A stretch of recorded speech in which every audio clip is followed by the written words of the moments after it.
Perkunjungan sudah kita pelajari. Itu adalah esensi daripada Alkitab. Perjanjian lama dimulai dengan Kejadian 3 ayat 8. Tuhan berkunjung kepada manusia ketika hari sejuk.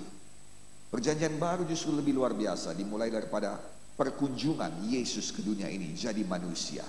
Kekristenan terjadi karena ada perkunjungan ilahi. Dan kemudian dari alam roh kepada dunia nyata. Dikatakan Bapa adalah roh, Yohanes 4 ayat 23, dan dikatakan dalam Yohanes 16 ayat 28, aku datang dari Bapa dan aku datang ke dalam dunia. Jadi ada perkunjungan dari alam roh ke dunia nyata, dan kemudian dari Tuhan kepada hati kita. Wahyu 3 ayat 20, lihat aku berdiri di depan pintu dan mengetuk, jika ada orang yang mendengar suaraku, ya aku akan bukakan pintu. Perkunjungan ilahi itu ada dari sorga ke dunia, alam roh ke dunia nyata, dan dari Tuhan ke dalam hati kita.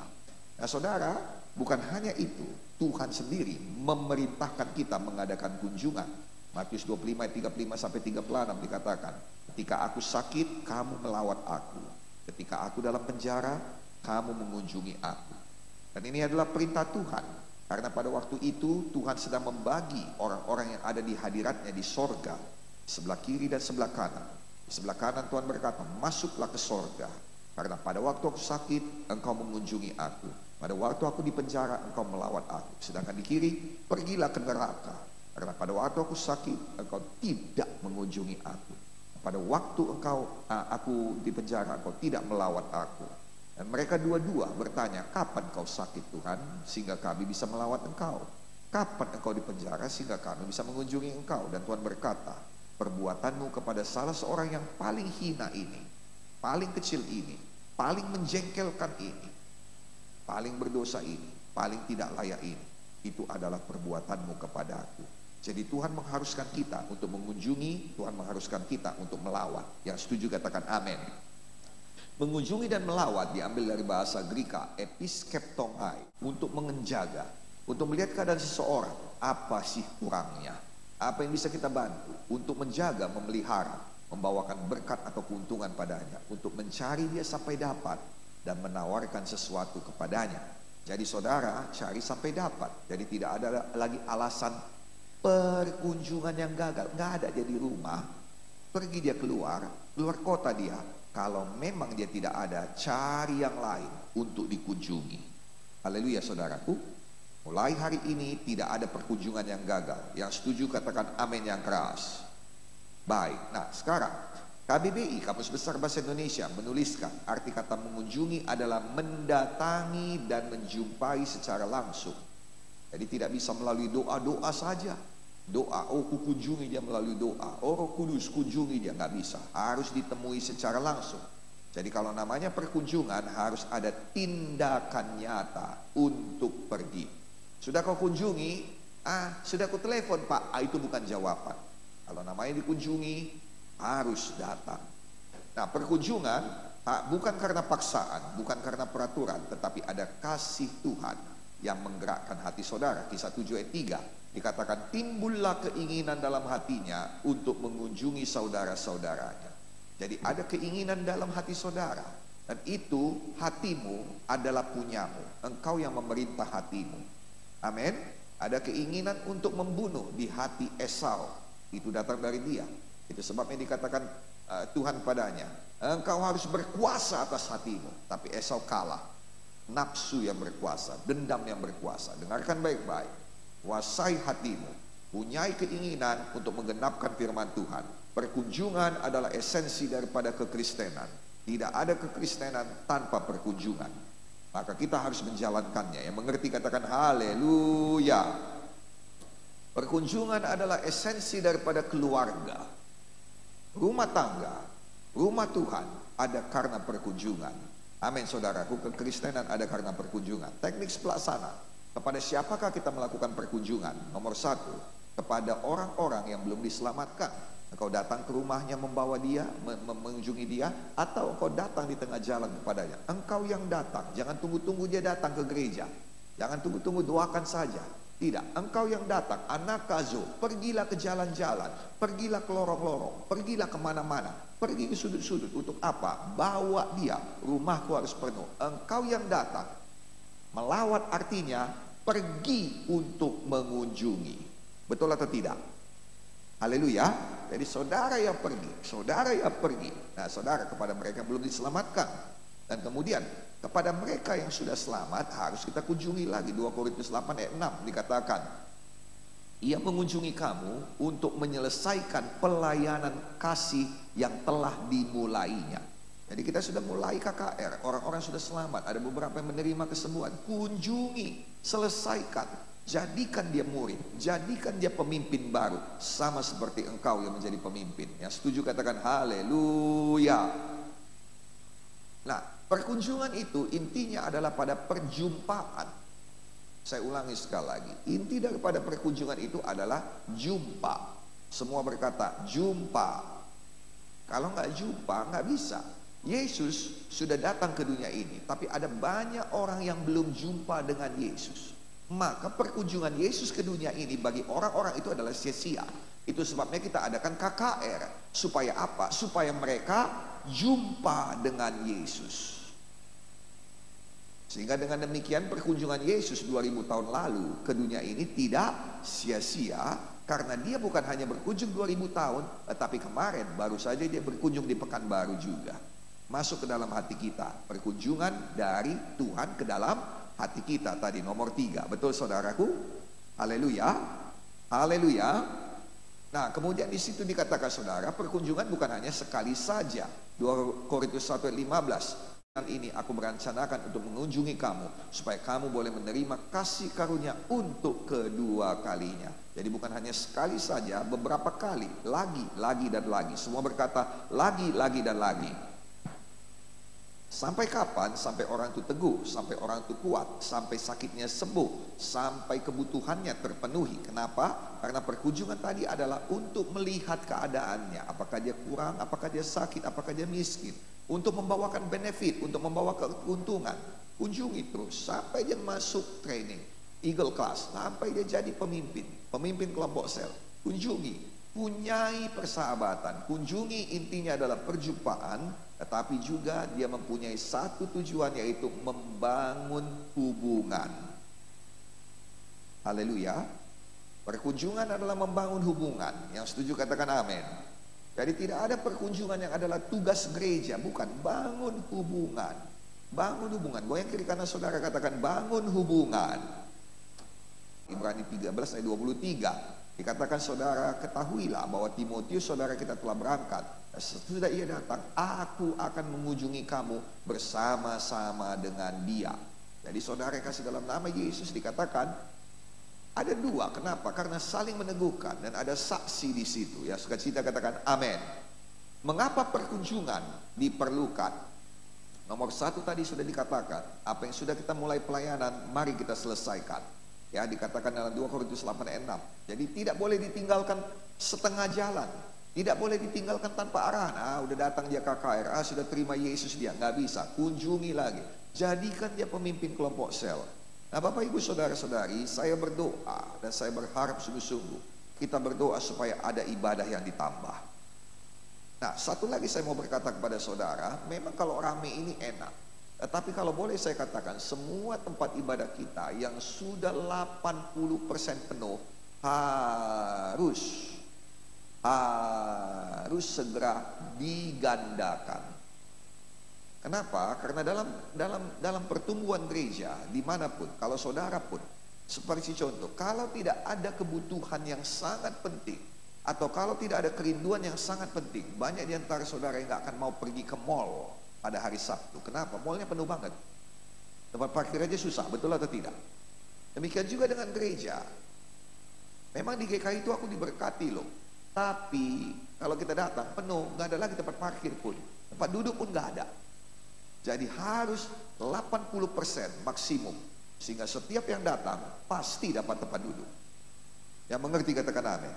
Kalau sudah padat saudara, sudah penuh, maka harus kita bicarakan supaya itu ibadah digandakan. Bukan dipecah, digandakan. Amin. Satu tempat ibadah kita bisa 5 kali ibadah setiap hari Minggu. Bersiap-siaplah, karena kedepannya kita akan buat demikian. Hari ini saya pakaikan juga sedikit ini untuk apa? Untuk strategi. Rata-rata tempat ibadah kita 3 sampai 4 tempat ibadah, 3 sampai 4 kali ibadah. Amin. Nah sekarang mari kita buat ibadahnya. Kalau sudah penuh 80%, supaya setiap jiwa datang pasti dapat tempat. Semua ibadah kita yang sudah lewat 80%, yang sudah sampai keluar, mohon supaya mulai didata, dikerjakan, supaya kita tambah jadwal ibadah. Haleluya. Dan kemudian saudara dikatakan, mengapa perlu perkunjungan? Karena perkunjungan dihitung Tuhan sebagai satu ibadah. Jadi saudara, perkunjungan itu ibadah, dan ibadah itu ada kuasanya. Amin saudaraku. Ibadah itu berguna dalam segala hal. Yakobus 1:27, ibadah yang murni dan yang tidak bercacat di hadapan Allah Bapa kita ialah mengunjungi mereka yang dalam kesusahan dan mengunjungi orang supaya jangan mereka dicemarkan oleh dunia. Haleluya, haleluya. Dan dikatakan dalam 1 Timotius 4:8, ibadah itu berguna dalam segala hal. Karena dalam ibadah mengandung janji baik untuk hidup ini maupun hidup yang akan datang. Saudara, hari ini ibadah di tempat ini, ada janji Tuhan yang akan digenapi di dunia ini dan nanti di sorga. Dan ketika saudara mengunjungi, memang capek, memang berkorban, tapi ada janji Tuhan yang digenapi di sini dan di sorga. Karena memang Tuhan suruh kita mengunjungi. Semangatlah mengunjungi. Nah, kemudian apa yang kita dikatakan? Kenapa kita mesti mengunjungi? Karena apa yang kita lakukan bagi orang itu, kita lakukan bagi Tuhan. Matius 25:40, sesungguhnya segala sesuatu yang kamu lakukan untuk salah seorang dari saudaraku yang paling hina ini, kamu telah melakukannya untukku. Datang, saudara bawa.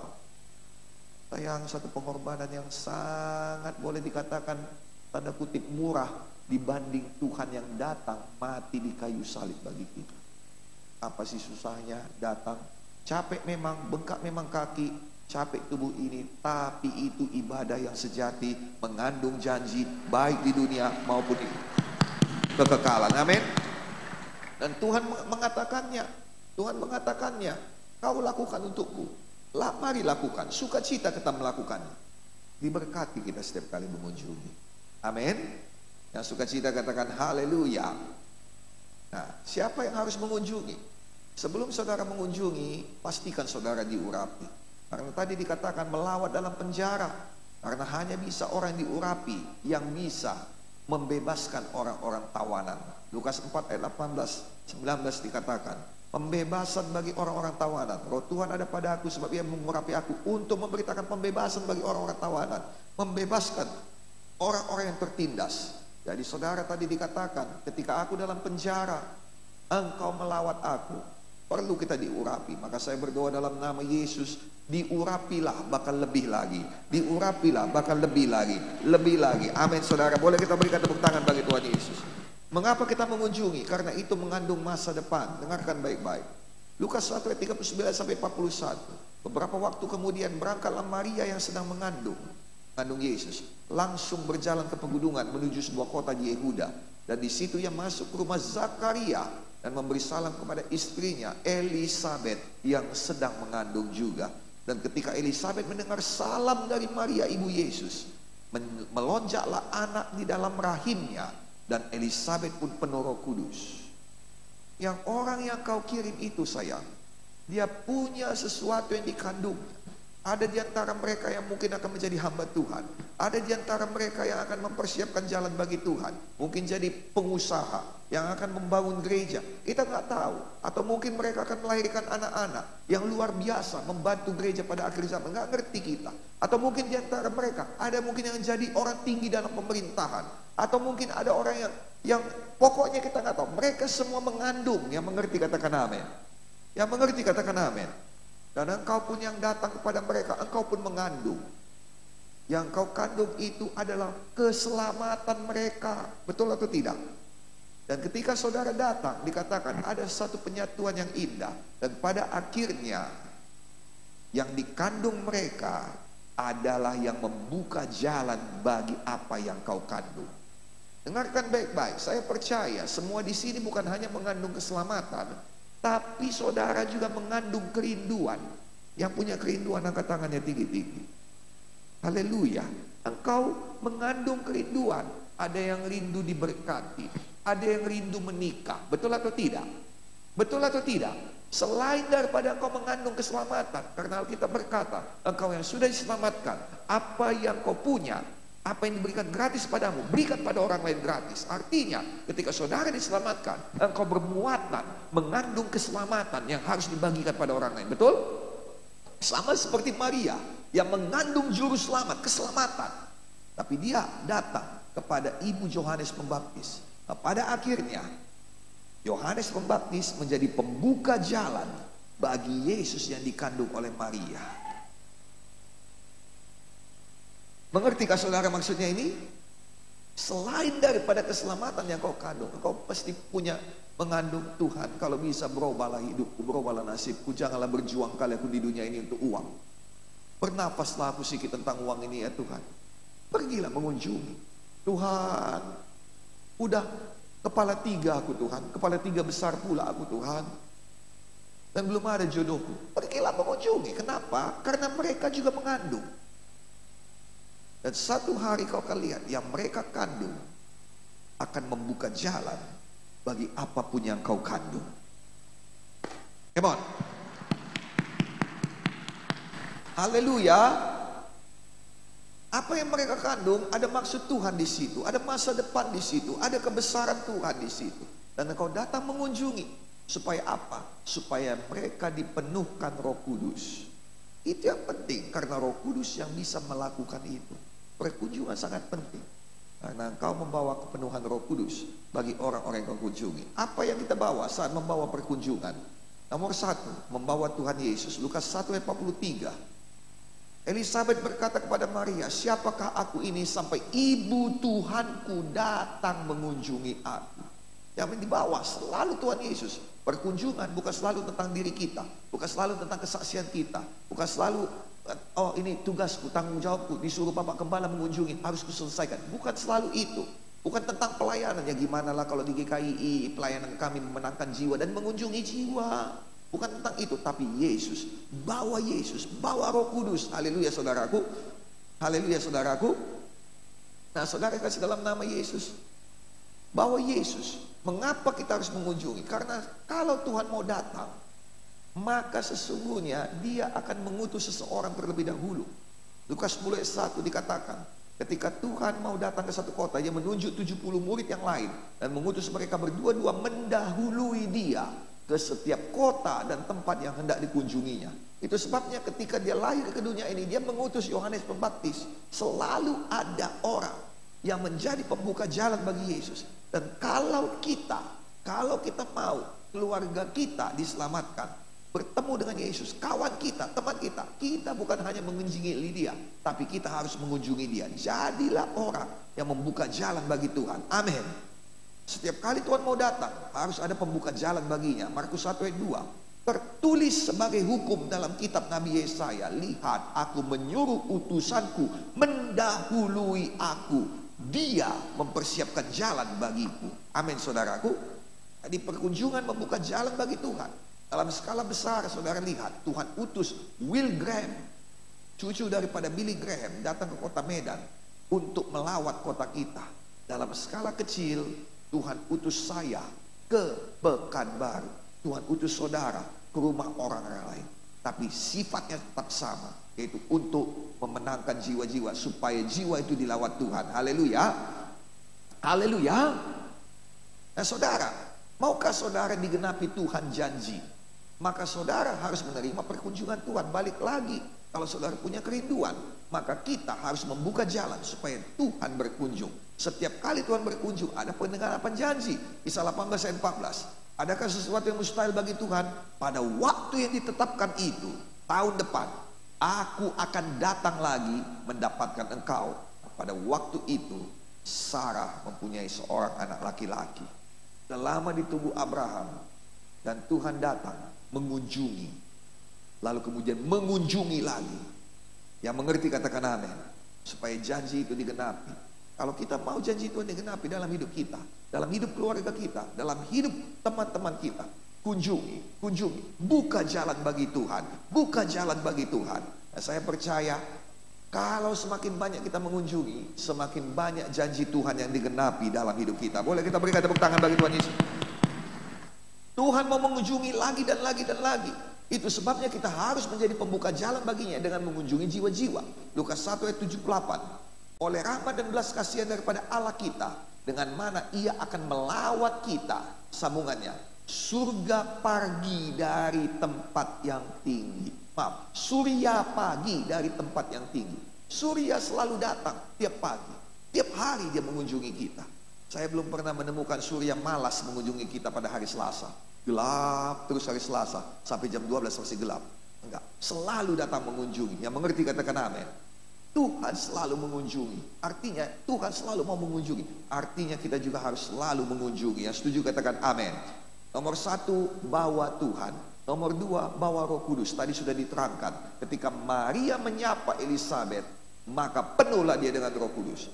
Bawa Roh Kudus, bawa kepenuhan Roh Kudus, bawa karunia Roh Kudus yang dibawakan, yang diberikan Tuhan pada saudara. Kalau saudara punya karunia menghiburkan, hiburkan mereka. Kalau saudara punya karunia untuk memberkati, berkati mereka. Ada orang yang kemanapun dia suka memberkati, bukan karena dia kaya, apalagi kalau dia kaya, puji Tuhan. Amin saudaraku. Selalu positif, selalu bertumbuh. Yang setuju katakan amin.